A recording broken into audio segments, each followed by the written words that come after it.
Gente querida, ontem eu falei sobre a terra ser ferida com maldição.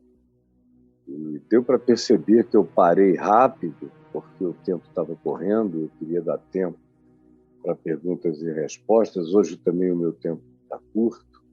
E eu quero voltar aonde eu estava ontem, aqui em Malaquias, no capítulo 4. Mesma coisa de ontem, parte 2, brother. Malaquias, no capítulo 4.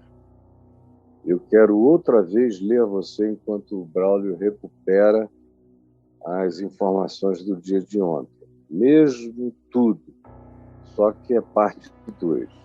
Eis que eu vos enviarei, diz o profeta Malaquias, 400 anos antes de Jesus aparecer. Antes de João Batista aparecer, nascer e pregar no deserto da Judéia. Eis que vos enviarei o profeta Elias. Como eu disse ontem, Jesus disse que João Batista era Elias, não numa reencarnação, mas porque veio no mesmo espírito, no mesmo poder, na mesma perspectiva restauradora. Elias veio nessa situação e João vem numa situação semelhante, de abrir caminhos para a chegada daquele que diria: o reino de Deus está à mão. Está tão próximo, está tão perto de vocês que está à mão. O reino de Deus dá para qualquer um pegar, dá para qualquer um pegar. Está aqui, disponível para quem desejar. E é essa situação. E aí ele diz: eis que eu vos enviarei o profeta Elias, antes que venha o grande e terrível dia do Senhor. E é um dia terrível.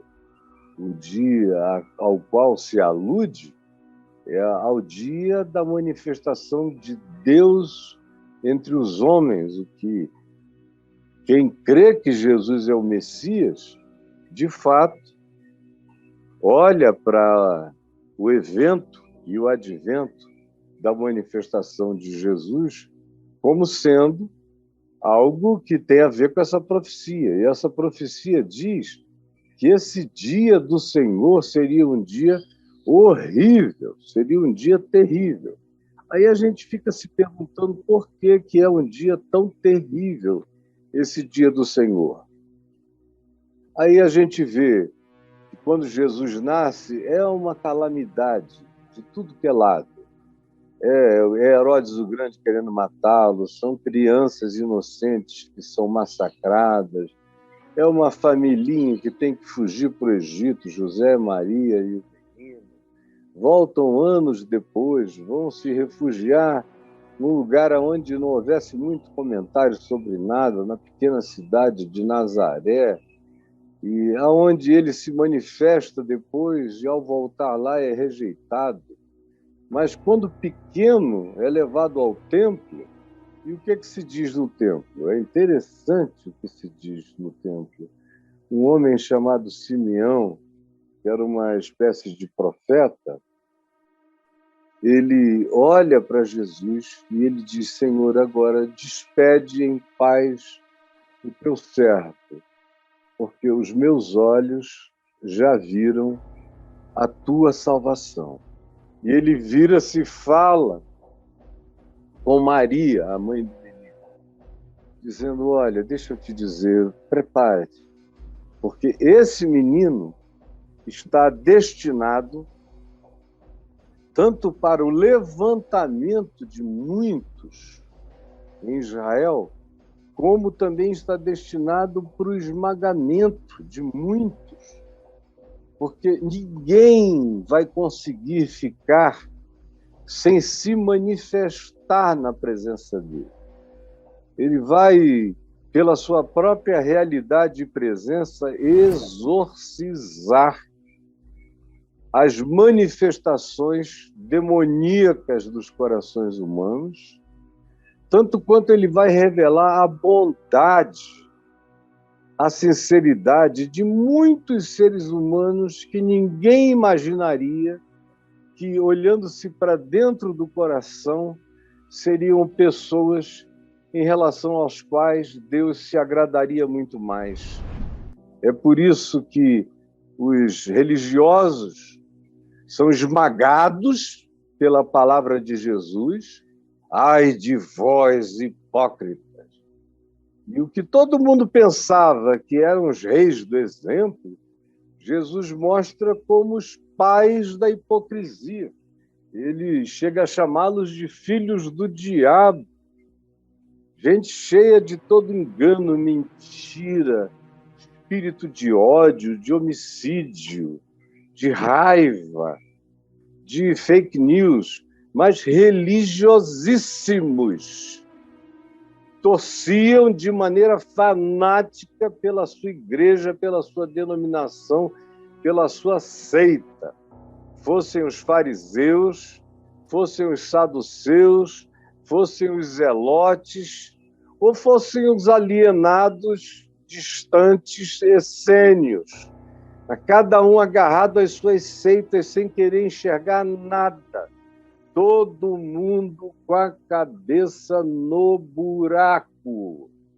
Todo mundo com a cabeça, obrigado, meu amigo, com a cabeça no buraco, como avestruzes, sem quererem ver a realidade. Aí vem Jesus e revela que aqueles que todos louvavam, que eram os super-religiosos, eram uma grande farsa. Eram mascarados mentirosos, hipócritas, sepulcros caiados. Jesus diz que eles eram filhos do inferno. É uma palavra que você não ouve Jesus dizer para ninguém.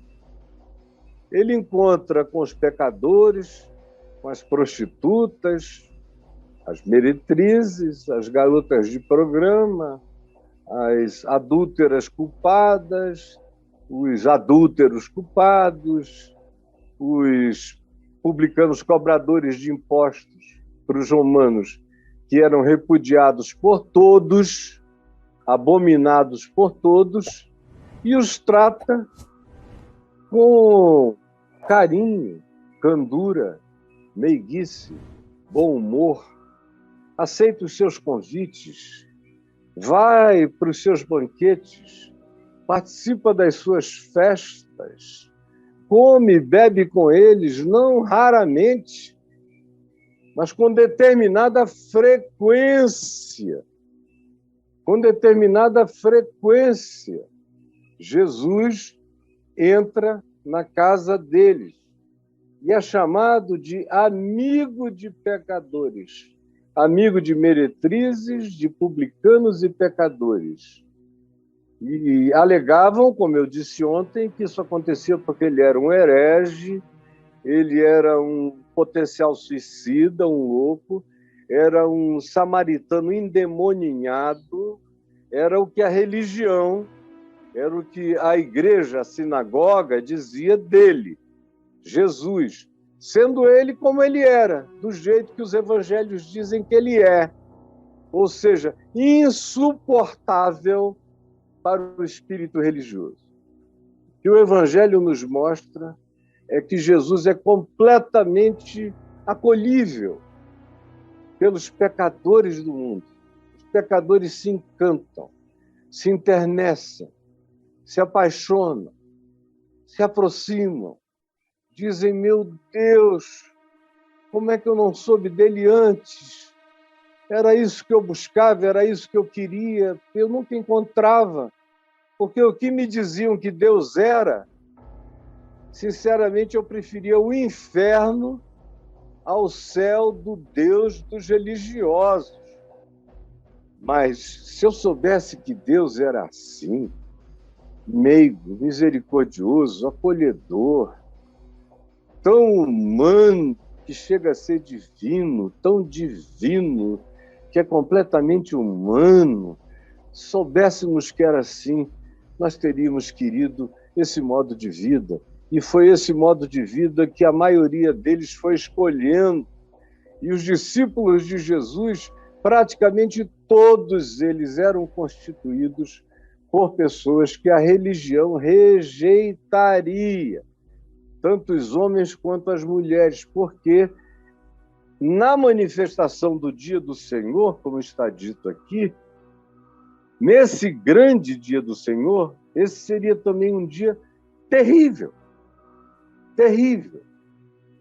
Porque se manifestariam, diz Simeão, dizendo a Maria, manifestar-se-ão os segredos ocultos de muitos corações. É o que eu vejo acontecer aqui o tempo todo, quando eu prego o Evangelho. Aí eu vejo a mesma situação se definir. Os religiosos ficam com ódio. E eu só estou falando de Jesus, do jeito dele ser, tratar as pessoas, conviver com elas, acolhê-las, conversar, gestuar, como ele é assim ao ar livre, em todo lugar, e como o trato dele só varia quando ele começa a ser provocado pelos religiosos, acusando-o, ele nem ouvia, blasfemando contra ele. Só uma vez ele falou, dentre as muitas blasfêmias que ouviu contra si próprio. E os religiosos o ofendiam e, no fim, o mataram. E aqueles que todos abominavam o amaram e, no fim, o seguiram. Assim, esse dia é terrível, porque é um dia que acaba com as máscaras. A realidade de Jesus, diferentemente da religião, é que você entra no esquema religioso e, para viver dentro dele, você se mascara. Você tem que botar a cara do Coringa, sorrindo ali, Pai do Senhor, oh, glória, aleluia, irmãos, aleluia, irmãos, aleluia. Coringas, só coringas, disfarçados, essas figuras amorfas, essas figuras geléquicas, essas figuras moluscas, sem backbone, sem coluna, sem caráter, sem estrutura, sem compromisso, sem vínculo com Deus, com a vida, com o próximo. Isso tudo é revelado por Jesus, foi e é, como está sendo nos nossos dias. Essa manifestação da pregação do Evangelho, esse anúncio que acontece em dias apocalípticos, em dias de Joões Batistas solitários, gritando no deserto sem eco na religião, e o eco que conseguem ainda é o da hipocrisia, de quem vai lá só dizer, para não dizerem que eu não falei de Flores nem de João Batista, deixa eu ir lá, me batizar, saio e pronto. Tudo fica como está. Não muda. Eu venho falando na síndrome de Gabriela há uns 45 anos, mais ou menos. Desde que eu vi a novela em Portugal, em 77. Que eu venho falando na síndrome de Gabriela. Hoje em dia tem muita gente usando essa expressão, que eu fiquei até com vergonha de usar, embora eu saiba que eu fui provavelmente a primeira pessoa a cunhá-la. Essa síndrome de Gabriela que diz, eu nasci assim, vou viver assim, vou morrer assim, sempre Gabriela. E é o que acontece com os religiosos que se fanatizam. Eles podem até fazer de conta, de vez em quando, algumas coisas, dependendo de com quem conversam, mas eles estão definidos na imutabilidade. Na imutabilidade, não mudam. E continua tudo igual. E odeiam os que se transformam, os que se convertem, os que querem melhorar, os que erraram e disseram, não, eu não vou mais repetir isso, eu vou seguir um outro caminho. Eles congelam as pessoas no espaço-tempo, como se elas fossem imutáveis, como se não pudesse haver conversão, milagre, regeneração, transformação. Por isso eles odeiam tanto Jesus e o Evangelho. Por isso também me odeiam tanto, porque eu nasci de uma conversão, num pai miraculosamente convertido, e eu também. E a minha vida toda foi chamar pessoas ao arrependimento. Milhões ouviram e vieram, sabem disso até o dia de hoje. Mas eu carreguei durante muito tempo, apesar dos pudores dos religiosos, e depois que eu mesmo retirei o tapume dos pudores, aí eles abriram o coração com suas raivas, invejas, sentimentos de antagonismo, ciúmes, ódios, invejas, invenções, e eu sou só um representantezinho pequeno dessa mensagem do Evangelho, mas eu tento encarná-la, eu tento vivê-la de todo o meu coração. Isso é chocante. Numa situação de um ente inadministrável pela religião. E a religião adora quem pode administrar e odeia os inadministráveis. Tem muita gente que aparentemente está andando livre da religião, mas é só aparentemente. Se houver um aperto para valer, na mesma hora o pessoal começa a falar fino. Aguentar o tranco é outra história. Está disposto a encarar qualquer negócio sem barganhas a fazer é outra coisa, que é como Jesus nos ensinou. Mas quando o Evangelho chega, como chegou a você, chegou à sua casa, ou chegou aos seus amigos, chegou na sua parentela, chegou através de alguém na sua igreja, ele começa a revelar que as pessoas são. Aí você começa a dizer, meu Deus, eu não pensei que Jesus pudesse provocar coisas tão ruins no coração dos religiosos. Esse é o choque. Ele produz coisas tão boas nos corações dos que todos acusavam de não crerem em nada, de não serem de Deus. O melhor desses eclode. E ele revela o sepulcro caiado, como é tudo pintado só por fora, na religião da hipocrisia dos fariseus, dos saduceus, dos faz de conta. Mas por dentro era putrefação, rapina, tudo que de pior pudesse ser concebido na subjetividade do ser e do coração. Aí é grande e é terrível esse dia do Senhor. Nós estamos vivendo nesse grande e terrível dia do Senhor Jesus. Era assim nos dias de João Batista, com Jesus nascendo, crescendo e manifestando durante a sua vida quem era quem, sem acusar ninguém. As pessoas se revelaram. As meretrizes, os publicanos, os pecadores, os abomináveis, fizeram, uau, eureka, era o que a gente queria. Meu Deus, que coisa linda! Enquanto os religiosos, ao verem Jesus, diziam, é um perigo,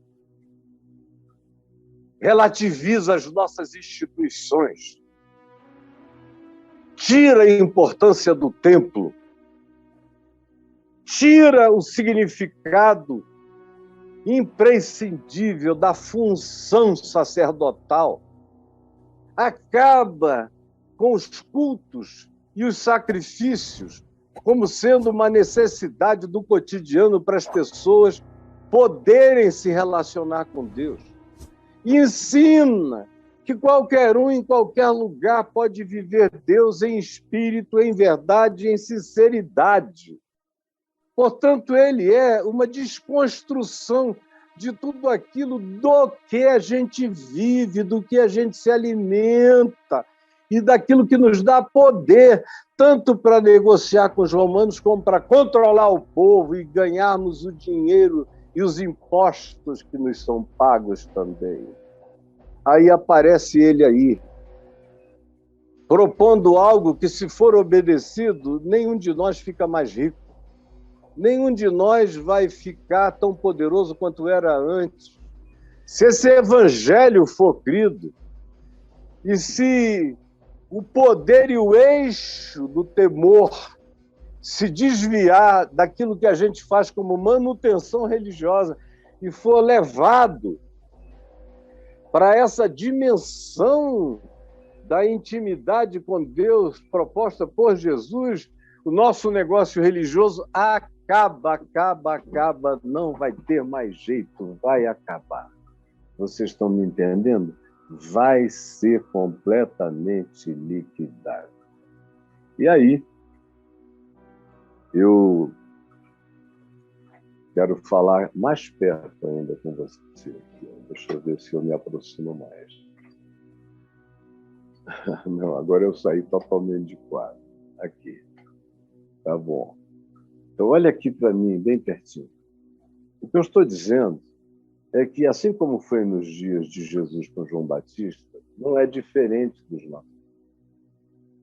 Nós temos os mesmos públicos, o mesmo espírito religioso está presente, estratificado, com os mesmos ódios, com as mesmas superficialidades, com os mesmos legalismos, com as mesmas aparências, com os mesmos mascaramentos, com os mesmos disfarces, com as mesmas mentiras, com os mesmos ódios, os mesmos ciúmes, as mesmas raivas, o mesmo espírito de competição perversa de uns para com os outros, a mesma disposição de matar, de acabar, de ostracizar qualquer um que reflita a graça de Deus em Cristo, se torna inimigo do projeto deles, e eles fazem tudo para liquidar.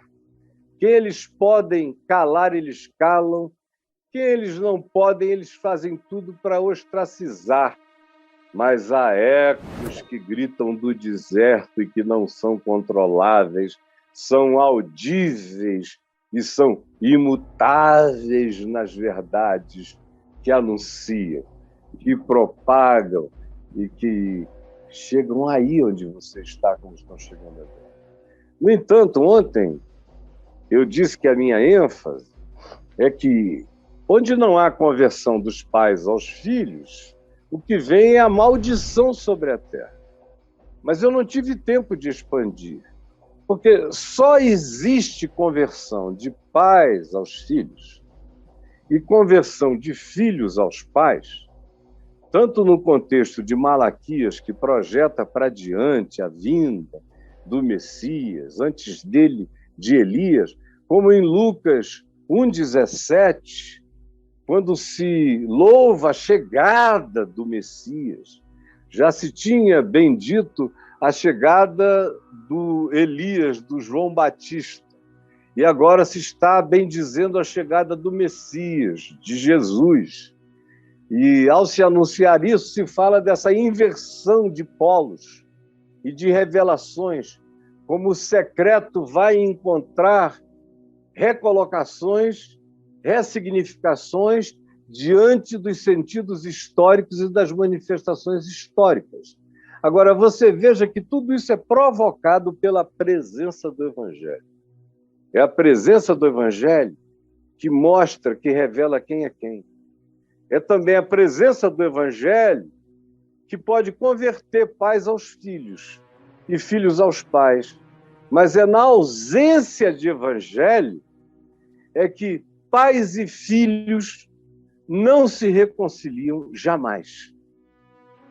E, infelizmente, aonde quer que falte esse espírito, que eu falei sobre ele ontem, quando os mais velhos entesouram para os mais novos com amor, aonde a preocupação não é deixar herança para os filhos, é deixar um legado de fé, de consciência, de amor, de entendimento, de compreensão. Aonde quer que não haja esse espírito, ensinado pelo Evangelho, o que há é essa fratura. Como ontem eu me dediquei a explaná-la muito mais, como a gente vê hoje, vai ver aumentar. Tanto é que eu estou preparando para o final deste ano e para o ano que vem inteiro um curso de vários dias de ensino sobre o presente do futuro e o futuro do presente. Vou fazer junto com o meu querido Sérgio Duzilek, filho do meu filho, filho do meu amigo Darcy Duzilek, que é como um filho para o meu coração. Porque o pessoal não está preparado para lidar com o que vem aí. Os contextos atuais não revelam ainda o que está por vir. E eu quero muito antecipar para as pessoas não ficarem perplexas, porque se hoje o abismo é grande entre pais e filhos, filhos e pais, esse abismo vai ficar enorme, imenso, indizível. E tem mais. Do lado de fora da religião, vai ser muito mais fácil a conversão dos pais aos filhos e dos filhos aos pais. O problema é do lado de fora. É na perspectiva... Aliás, eu inverti aqui o que eu estava dizendo. Do lado de dentro da religião é onde o maior problema se instala. É aqui, do lado de dentro, na intimidade. Do lado de fora, onde a gente pensa que está todo mundo longe, é onde menos problemas há, onde os pais e as mães são mais compreensivos, não têm dogmas para julgar o filho, não colocam o filho no inferno, não dizem que por causa de qualquer escolha dele ou dela, ou de qualquer expressão de natureza pessoal dele ou dela, eles estão afastados de Deus, não são expulsos de casa nos lugares fora, são expulsos de casa nos lugares de perto, de dentro, bem juntinho, é aí que eles são expulsos. Você sabe que é com você que eu estou falando. Do lado de fora, no aberto, no panorâmico, há muito mais liberdade, muito menos doença, muito mais saúde nessa perspectiva do presente e do futuro. Agora, do lado de dentro, na perspectiva íntima desse grupo que você frequenta, é onde a desgraça é maior. Como eu disse ontem, é como onde os meninos se suicidam, as meninas. Às vezes tem pai que fica com tanta vergonha de ter 1, 2 filhos gays que ele próprio se aliena, vai embora, some. Tem uns que param de pregar, tem outros que pedem sabáticos, tem outros que se proíbem de tudo, ou tem outros que ficam com mais raiva ainda dos filhos. Infelizmente, parece que a maioria fica com mais raiva ainda, se tornam mais persecutórios, mais inimigos de toda bondade. E pode ser que você esteja vivendo isso. E aí não tem como a consequência ser outra a não ser a terra ferida com maldição. E eu olho em volta e eu vejo essa terra ferida. Meu Deus, é tanta ferida. São tantos meninos e meninas magoados. São tantos órfãos de pais vivos por causa de gênero sexual, por causa de escolhas em relação a não frequentar mais uma congregação religiosa, são tratados como quem escolheu o inferno, como quem abandonou Deus, são perseguidos. Aí tem gente que, de tão perseguida, acaba ficando com tanta raiva que vai e faz as escolhas religiosas antagônicas aos seus pais. Aí vem que os pais odeiam, como todo evangélico, quase todo evangélico pentecostal, quase todos eles, odeiam. o espiritismo, o candomblecismo, o umbandismo, qualquer outra manifestação, expressão de religião de origem africana ou afro-ameríndia, odeiam o catolicismo. E eu tenho visto filhos desses crentes que odeiam tudo e todos fazerem escolhas por grupos religiosos que seus pais abominam. Porque já que eles são odiados por quem são, eles dizem, então, eu vou ser odiado até o fim, mas pelo menos eu vou encontrar um lugar onde tem gente que me trata com mais humanidade, bate no meu ombro e não pergunta se eu namoro um menino ou uma menina. Não querem saber se eu bebo cerveja, se eu tomo uísque, eu só bebo água ou Coca-Cola. Não querem saber, me tratam como gente. E isso é tudo que eu estou buscando.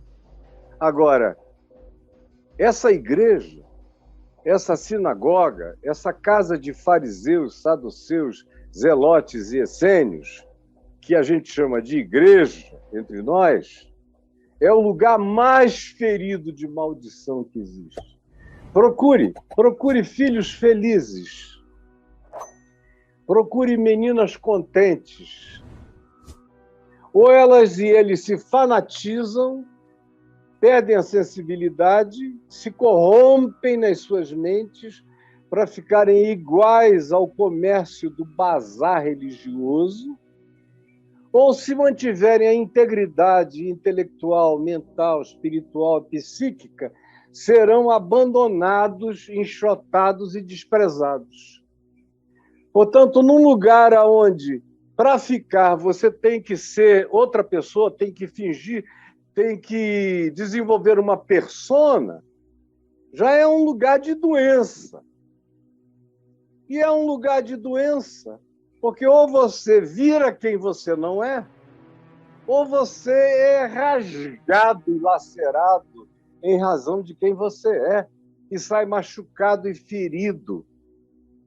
E não há possibilidade de que um país seja um país próspero com esse tipo de antagonismo estabelecido pelas pautas da religião. Você está me ouvindo?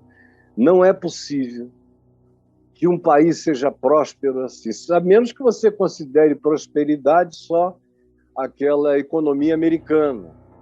E está se tornando um país miserável, de mente, de alma, de coração, um país podre de ódio, um país de antagonismos, um país de inimigos, um país bilateral nas suas inimizades constituídas dentro do próprio povo. Para mim, isso está longe de ser prosperidade. Prosperidade é igualdade, prosperidade é menos injustiça, prosperidade é modo de vida calmo, tranquilo e manso, prosperidade é reconciliação de pais com filhos, de filhos com os pais, prosperidade é uma sociedade não persecutória, antes inclusiva e acolhedora, misericordiosa, cheia de compaixão. Isso é ser próspero, isso é ser humano, isso é bonito. Essa é a verdadeira riqueza. É isso que se transfere de pai para filho, melhorando as gerações adiante. Como diz Isaías 58, os teus filhos erguerão as ruínas de antigas gerações.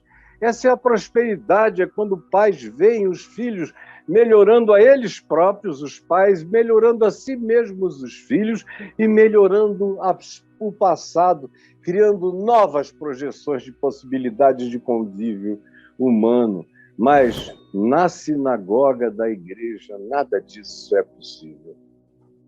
Por isso é o lugar onde as pessoas são mais doentes de mente, de alma, de coração, presas aos dogmas da raiva e do ódio, não sabem como proceder nem o que fazer, e a gente só vai vendo as feridas, e as mortes, e os suicídios, e as esquizofrenias, e as bipolaridades, e os toques, e as manias, e os medos. Eu pequei contra o Espírito Santo. Será que eu estou no inferno? Ai, eu não gosto de mulher, eu só consigo me apaixonar por homem. Eu sou do diabo, não é? Ai, meu Jesus!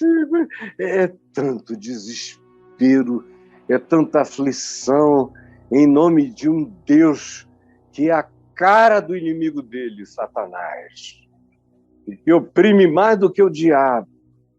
E a terra vai sendo marcada, rasgada. São sulcos de morte, são trilhas rasgadas pelo ódio, pelo espírito de separação que vai separando gerações. Agora, você deve estar perguntando, e o que é que eu faço? Você tem que se voltar e aprender o Evangelho. É só o Evangelho. E não é um milagre assim, levante a mão, receba Jesus hoje. Eu não faço mais isso há muitas décadas. Muitas décadas. Porque engana as pessoas, elas pensam que levantaram as mãos e agora elas são de Jesus porque fizeram assim. Não. Tem que abrir a alma inteira, o coração tem que pulsar do lado de fora. As vísceras têm que vir para fora, você tem que ser virado do avesso, senão não houve regeneração e conversão no Evangelho. Tem que haver uma mudança de consciência, de princípios, de decisões, de atitudes, de compreensões, de interpretações. Isso só acontece com você dando razão a Jesus todo dia. Você vai absorver o Evangelho. Toque aí o Evangelho de Carreirinha no meu YouTube. É um playlist que pode tocar de Mateus ao Apocalipse para você ficar ouvindo, enchendo a sua mente dos pensamentos de Cristo Jesus, do Evangelho, e botando em prática. Aprendeu, praticou. Aprendeu, praticou. Em relação a seu pai, a maioria dos que me ouvem aqui são filhos. A maior parte do meu público é de 18 anos aos 38 anos de idade, 40 anos de idade. A maioria deles ainda são apenas filhos. Então, tem mais gente, filha, me ouvindo aqui do que pais, provavelmente. E eu peço a você que cresça, que aprenda com Jesus a tratar dos seus pais. Os pais, às vezes, têm que ser colocados nos lugares certos, como Jesus colocou Maria. Eu não tenho tempo para mostrar aqui como nos evangelhos Jesus foi educando Maria. Como ele foi educando os irmãos dele em relação a ele. Com paciência, com calma, sem conflitos. Depois, todo mundo creu nele. Mas ele não teve pressa para fazer nada acontecer. Ele só viveu quem ele era e não negociou quem ele era. Mas ele não se dizia, então Jesus, voltando para casa, reuniu a sua mãe e os seus irmãos e pregou o evangelho do reino de Deus para eles. Não. É porque eles já sabiam? Não. Eles tiveram que aprender como qualquer outro. Porque ninguém é profeta, Jesus mesmo disse, na sua própria terra, na sua própria casa, na sua própria família. E o texto de João diz, porque nem mesmo os seus irmãos criam nele. Depois, um deles virou apóstolo, o outro também Judas. E outros dois não são mencionados, mas estavam naquela comunidade da fé, que nasceu no Pentecoste. E a mãe dele também, que acabou vivendo com o apóstolo João até morrer. Mas foi tudo sendo educado pelo filho. O filho educando a mãe, educando os irmãos. E você tem que fazer isso como Jesus fez, sem palavras, sem gritaria, com a sua atitude. E os pais, a mesma coisa com os filhos. Com os filhos, o pai pode admoestar, a mãe também. Admoestar é aconselhar. É trazer um tipo de instrução que não está no filho, por isso vem de fora. É admoestar, é alguma coisa de alguém que de fora observa com amor, com respeito, com reverência pela alma do filho e fala: olha, isso pode te fazer mal. E fala com brandura, porque nenhuma admoestação feita sem brandura funciona. Como diz o livro de Provérbios, a vara da indignação, a disciplina da raiva falhará sempre. É com brandura, é com admoestação no espírito pacífico, é que pais podem conquistar a audição do coração dos filhos e filhos aos seus pais. Eu quero recomendar que você comece a fazer isso, porque senão, gente, nós não vamos a lugar. Eu vou pregar aqui até morrer, você vai ouvir para sempre, mas não vai acontecer nada, absolutamente nada. Vão continuar todos extremamente infelizes, doídos, feridos, separados, machucados, magoados, com raiva, especialmente nessa semana agora. Há muitos filhos que votam, escolhem, pensam e interpretam de maneira diametralmente oposta dos seus pais. Então, pelo amor de Deus, poupe-se. Nada de guerra nem de briga. Onde há fanatismo, ninguém muda de ideia. Me ouça, guarde. Aonde há fanatismo, ninguém muda de ideia. Só um milagre faz um fanático mudar de ideia.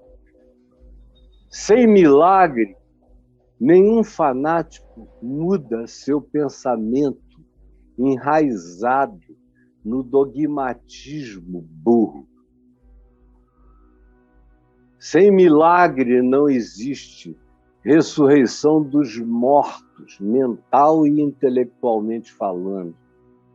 Não há renovação da mente se não houver um milagre diário de rechecagem de mim mesmo com o Evangelho.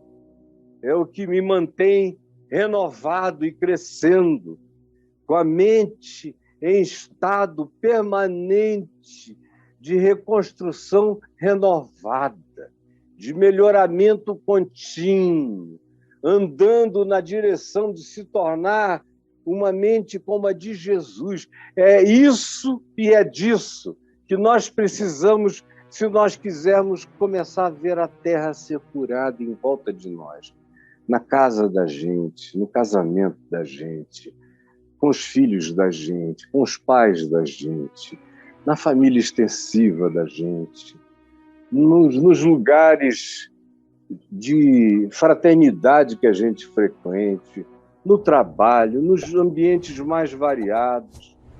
Faça o possível para manifestar a verdade do que você crê, sem implicância, sem choque.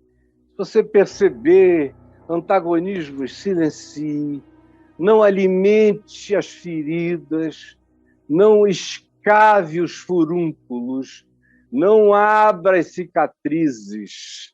Ajude a limpá-las, a pensá-las com o que pode sará-las. E o que pode sará-las é amor no Evangelho, é manifestação de paz. Aí você diz, poxa, será que eu vim hoje aqui, Caio, para ouvir isso? Mas é justamente isso que o mundo inteiro está precisando ouvir. Infelizmente, não está todo mundo aqui. Mas eu sei que o Espírito Santo pega essa palavra que está sendo dita agora e sai espalhando por aí, no coração de milhares e de milhões. E é isso que eu peço que o Espírito Santo faça agora, nesse momento. Espírito de Cristo, Espírito de Deus, Espírito de Jesus, Espírito Santo, Espírito da vida, Espírito da verdade, Espírito da exortação, Espírito da consolação, Espírito da cura, Espírito da luz, Espírito do amor, Espírito da verdade, eu te invoco e imploro que haja um lugar de tua penetração no coração de milhares de milhões de pessoas.